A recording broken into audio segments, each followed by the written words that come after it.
네, 하남 출신 오준 의원입니다. 질문에 앞서 19일 그 사전 설명 때 위원장님이 우리 이제 교육정책국장님께 이제 교육감님의 새로운 이제 교육 정책에 대해서 우리 의원님들께 좀 충분한 설명이 필요하다, 그렇게 충분히 말씀을 해주셨습니다. 그리고 설명을 듣다 보니까 본 의원도 IB 교육에 대해서 좀 이해가 부족하기에 자료를 요청했는데 담당 장학관님께서 그냥 추상적인 문구만 나열된 설명안에 있는 내용에 그냥 두 쪽 분량의 자료를 주셨습니다. 이런 부분에 대해서 정말 의회를 무시하는 처사인가, 뭐 이런 부분에서 아쉬움을 많이 느꼈고요. 그래서 교육감님의 이제 첫 주요 정책에 대한 첫 예산 심의 과정인데, 이런 부분에 대해서는 이제 국장님이 그래도 이제 가장 총괄하시는 또 리더시니까 좀 더 신경 써주시고 앞으로 이런 부분에 대해서는 재발 방지를 해주시길 부탁드리고요.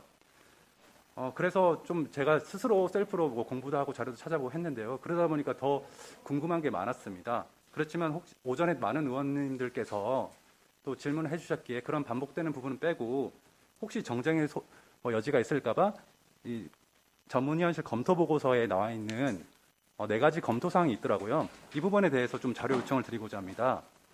이제 검토 보고서 25페이지에 이 IB 교육 추진 과정에 있어서 크게 4가지 검토 사항이 필요하다.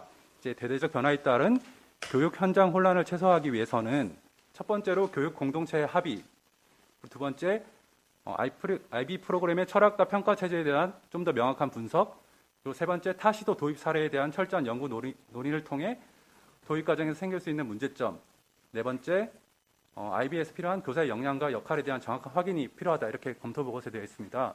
그래서 이 부분에 대해서 당연히 이제 우리 교육정책국에서 이걸 추진하다 보니까 이 부분에 대한 검토가 이미 선행되었을 것이라고 생각합니다.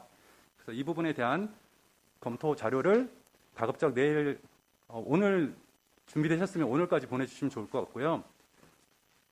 특히 첫 번째 교육 공동체 합의 부분이 저는 제일 궁금합니다. 제가 스스로 공부하고 교육 공동체 뭐 교사 그리고 학부모 이렇게 협의를 하다 보니까 교사분들께서는 이 지금 교육지원청 단위로 지금 교육 연수가 진행되지 않겠습니까? 이 부분에 대해서 학교 현장에서 지금 너무 많은 혼란이 있다고 합니다. 그리고 대다수의 학부모님들 또한 이 IB 교육 프로그램에 대해서 존재를 잘 모르시고 계시고요. 그래서 이 부분에 대한 그 교육 공동체 합의 과정이 필수적이기에 이 부분에 대해서 좀 더 정책 수립 과정에서 충분한 설문조사가 있었는지, 그리고 가급적 네, 말씀드리겠습니다. 교육정책국장 김송우입니다. 사전에 자료나 설명이 미흡했다면 사과드리겠습니다. 충분히 다시 추가 자료나 설명 드릴 수 있도록 노력하겠습니다. 지금 말씀하신 바와 같이 우리가 현장과의 의견 수렴 및 이런 그 조율이 필요합니다. 그래서 지금 추경에 올려진 이 예산은 그야말로 바로 기초학교를 선정하는 겁니다. 기초학교란 공부하는 학교입니다. 그래서 저희가 이제 지역교육청 예산도 오늘 제가 이렇게 뽑아봤는데요. 거기서도 이제 사전 공부를 하기 위한 최소한의 예산을 편성을 했고요. 그래서 추경에 반영된 예산은 바로 말씀드린 공론화 과정과 학교에서 이 사안에 대해서 충분히 논의하기 위한 그런 예산으로 편성되어 있습니다.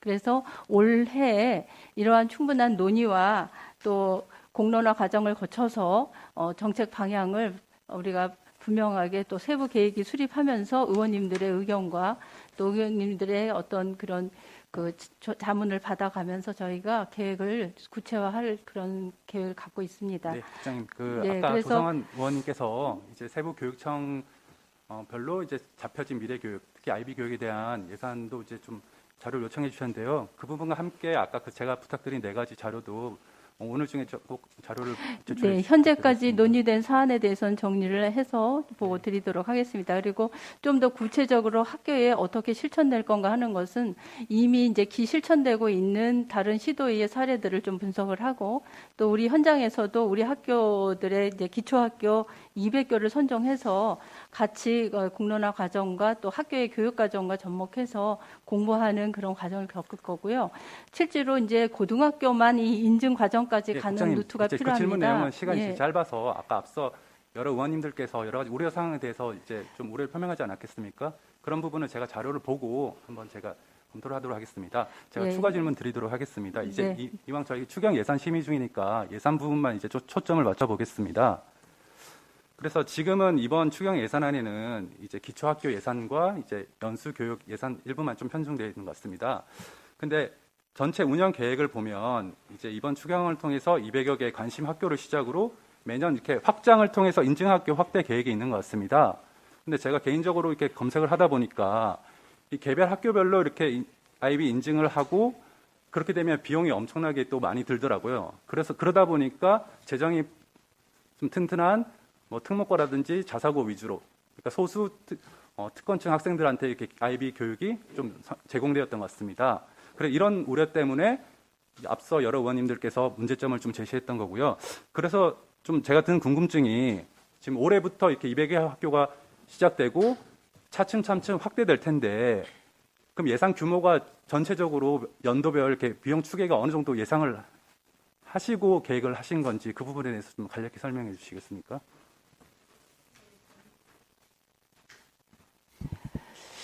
예, 총괄적인 전체 예산 계획은 아직까지 저희가 충분히 검토를 하지는 못했습니다. 왜냐하면 저희가 이번에 추경을 통해서 올해에는 연구하는 그런 그 계획을 잡혀져 있습니다. 그래서 200개의 기초학교라는 것은 아까도 말씀드렸듯이 실제로 이제 학교에서 공론화하고 학교 교육과정과 접목해서 실험을 해보고 실제로 내년에는 이 학교들이 다 지정이 되는 것이 아니고요.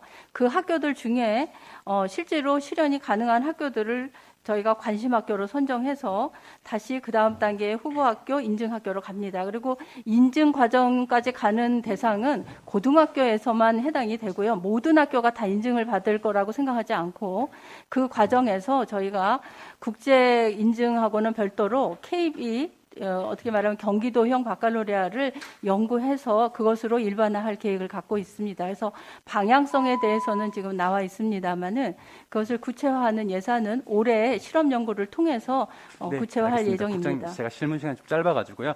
그래서 물론 이렇게 초기에는 얼마 예산이 안 든다, 점차 확장을 해서 소수 뭐 고등 과정에서만 필요하다 이렇게 하시는데 사실 저희가 이제 뭐 제주, 대구 교육청 사례도 있고 일본에서 이제 국가 단위로 이렇게 천문학적 비용을 이렇게 투자해서 했지만 실제 목표치대로 되지 않았습니까? 2018년까지 200여 개 교를 확충하려고 했는데 국가 단위로 움직였음에도 불구하고 이제 9월 말 현재 59개 학교밖에 안 되고 이런 실패 사례가 있지 않습니까? 그래서 앞서 제가 세 번째 검토 내용에 있었던 뭐 타시도 교육청 사례도 있지만 뭐 일본 사례도 있고 이게 경기형 뭐 아이비 교육을 한다 하더라도 이런 실패 사례를 통해서 저희가 벤치마킹 할 수 있지 않겠습니까? 그런 분석 자료도 없이 너무 성급하게 추진하면 안 된다 하는 우려에서 이렇게 질문을 드린 겁니다. 네.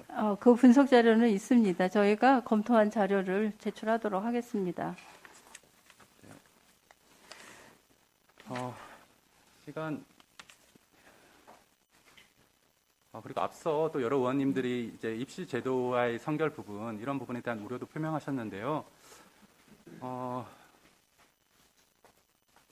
혹시 지금 이 부분이 물론 전체 고등교육과정 학생들을 대상으로 하지는 않겠다고 하셨지만 현재 정부가 추진하고 있는 뭐 입시 제도의 방향과는 좀 상충되는 부분이 있는 것 같습니다. 이 부분에 대한 큰 줄기는 상충되지 어떻겠습니까? 않는 방향으로 일단은 이제 현장에서 접목이 가능하리라고 저는 봅니다. 그리고 초등학교, 중학교 같은 경우에는 현장에서 실질적으로는 교사의 평가권을 좀 더 강화하는 방향으로 그렇게 추진이 될 것이고요.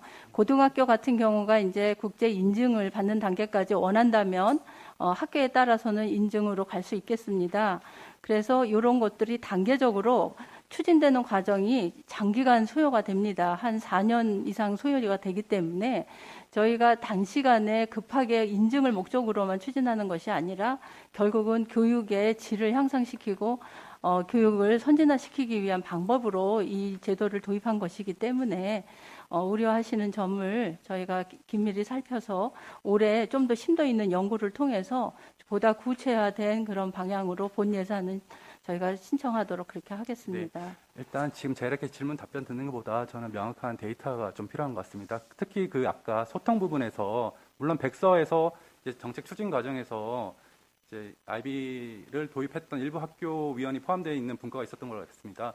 그 자료도 물론 필요하지만 이제 실제 교육 공동체인 뭐 교사 그리고 학부모들이 포함된 설문 지를 꼭 포함해 주시고요. 그 부분에 있는 설문 내용의 데이터가 정리되어 있다면 그 부분도 꼭 함께 제시해 주시길 부탁드리겠습니다.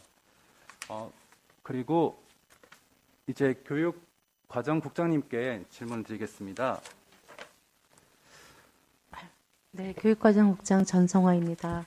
네, 교육과정과 소관 예산 중에 이번에 그 과학교육과정 운영 내실화 사업 있지 않습니까? 네, AI 과학실 구축 지원 100억 원 규모 사업 있지 않겠습니까? 이 부분이 검토 보고서 내용에 보면 이렇게 좀 한정된 기간 촉박하게 사업을 집행하다 보니까 선 예산 편성 후 대상교 선정 사업 과정에서 집행 잔액 발생 가능성과 학교 업무 전담 전가 가능성이 높다 이렇게 판단된다고 이렇게 나와 있습니다.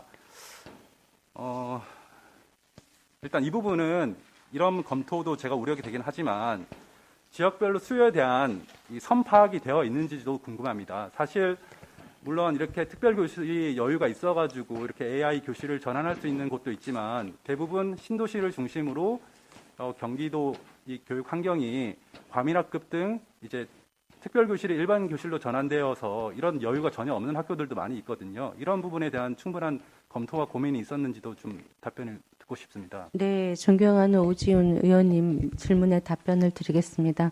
현재 학교마다 과학실이 1개 내지 2개는 다 구비되어 있습니다. 약 한 2010년도까지인가요? 그때까지는 현대화 사업이라 해서 계속 리모델링을 몇 개씩 해줬는데 그 이후로 한 10여 년 동안은 한 번도 하질 못했습니다. 이거를 지금은 과거식 현대화가 아니라 앞으로 미래형 현대화, AI와 함께하는 현대화로 바꾸는 미래형 과학실이라고 할 수가 있겠습니다. 그래서 유일교실이나 이런 게 아니라 현재 있는 과학실을 바꾼다고 생각하시면 되겠습니다.